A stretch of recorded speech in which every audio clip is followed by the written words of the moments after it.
샬롬 로주 읽어주는 제입니다. 7월 17일 목요일 로중입니다. 주님, 저를 고쳐주십시오. 그러면 제가 나을 것입니다. 저를 살려주십시오. 그러면 제가 살아날 것입니다. 예레미야 17장 14절.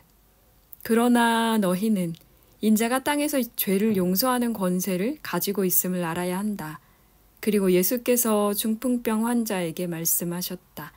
내가 너에게 말한다. 일어나서 내 침상을 치워 들고 내 집으로 가거라.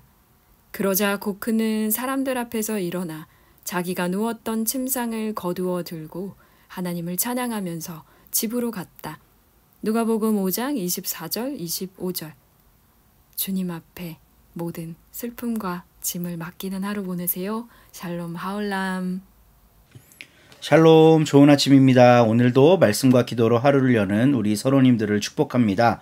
오늘은 예수님이 죄를 용서한다고? 라는 주제로 함께 가르침의 본문을 묵상해 보고자 합니다. 누가복음 5장은 마가복음 2장에 나온 내용을 거의 그대로 사용하고 있어요. 그러니까 예수님이 어떤 집에 계시는데 사람들이 너무 많으니까 이 병자들이 다 치료를 못 받는 거죠.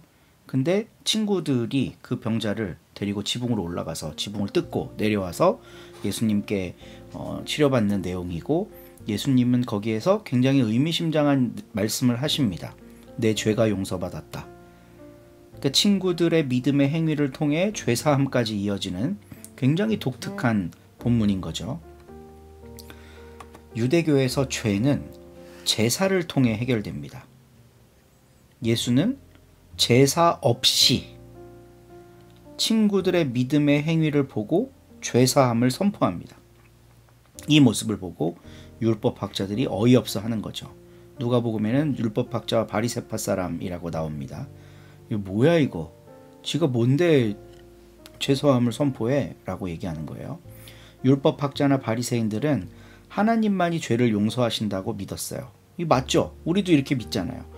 하나님만 죄를 용서하실 수 있다. 이 말은 옳습니다. 근데 잘 생각해 봐야 돼요. 자신들의 종교 체제 속에서 하나님을 이해했습니다. 이들은 오직 그 방식, 그러니까 제사하는 행위로서만 하나님이 죄를 용서하신다고 생각한 거예요. 그러니까 율법학자나 바리새인들은 여기에 너무 익숙한 존재이기 때문에 하나님이 죄를 용서하시기 위해 우리가 만들어 놓은 이 제사 방식을 사용해야 된다고 말한 겁니다. 물론 그들이 만든 건 아니죠. 이 제사 방식이라고 하는 건 모세 시대로부터 이어져 내려온 걸 재해석한 거겠죠. 그러니까 그 틀이 있는 거예요. 죄사함을 받는 방법이 있는 거죠. 이거를 통해야 하나님이 죄를 사해 주신다라고 생각하는 거예요. 근데 예수는 친구들의 믿음의 행위를 보고 죄사함을 선포하심으로써 기존 종교 체제가 죄사함의 방법이라고 제시해 놓은 그 틀을 깨고 있습니다. 우리가 요거를 중심에 놓고 이 본문을 이해해야 되는 거예요.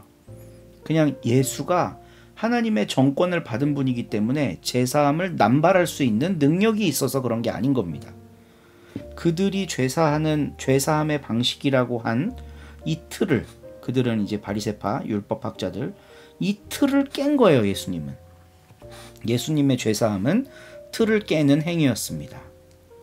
근데 오늘날 우리들의 기독교가 죄사함을 이해하는 방식이요, 율법학자들의 그것과 거의 다르지 않습니다. 우린 이렇게 고백하죠. 죄를 사할 수 있는 분은 오직 예수뿐이다. 이 말은 맞죠. 근데 예배를 통해, 기도를 통해 회개해야 용서받는다. 이렇게 가르쳐요. 바리새인들이, 율법학자들이 하나님만이 죄를 용서하실 수 있다. 죄에 따른 희생의 제사를 드려야. 너무 구조가 똑같지 않나요?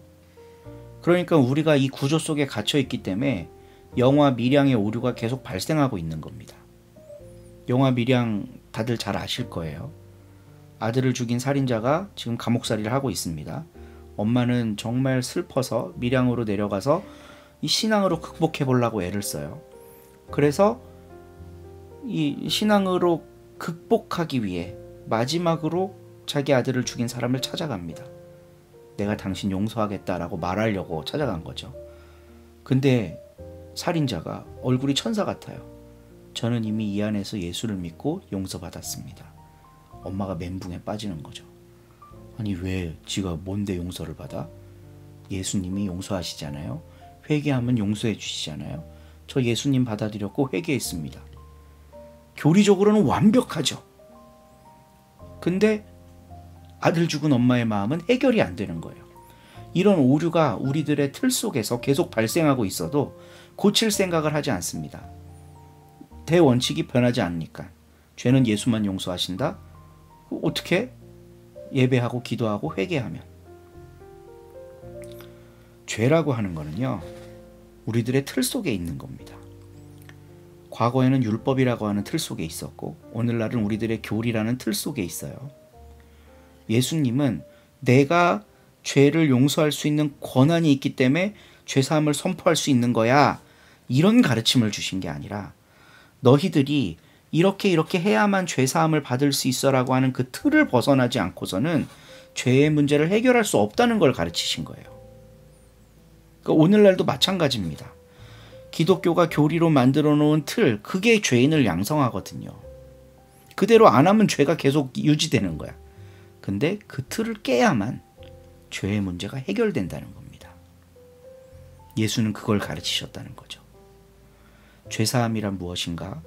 우리는 어떤 죄를 짓고 있는가? 어떻게 하면 그 죄들을 용서받을 수 있는가? 오늘 본문 말씀을 통해 함께 묵상하고 나아가는 우리 서로 공동체 되기를 바라봅니다. 좋은 하루 되세요.